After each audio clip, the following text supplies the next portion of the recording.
ঝরা পাতা বলে গেল, নতুন পাতার আগমন। পৃথিবীর এই চিরচেনা 700 পুনর্জন্ম। চৈত্রের ধুলো উড়িয়ে দিয়ে বৈশাখ এলো হেসে, ঝরা পাতা বিদায় সুরে নতুনের গান মেশে। পহেলা বৈশাখের ভোরে রাঙা রোদের ছোঁয়া, মাটির গন্ধ, আমের ফুল, মিষ্টি মধুর হাওয়া।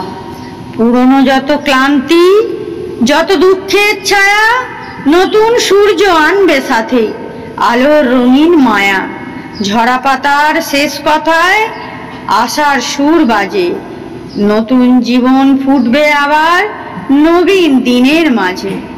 তাহলে বন্ধুরা, ভিডিওটি কেমন লাগলো? যদি ভালো লাগে অবশ্যই লাইক করবে, চ্যানেলটিকে সাবস্ক্রাইব করবে, আর আগে থেকে সাবস্ক্রাইব করা থাকলে অনেক ধন্যবাদ। ততক্ষণ তোমরা ভালো থেকো, সুস্থ থেকো, সাবধানে থেকো। দেখা হবে নেক্সট ভিডিওতে। টাটা বন্ধু।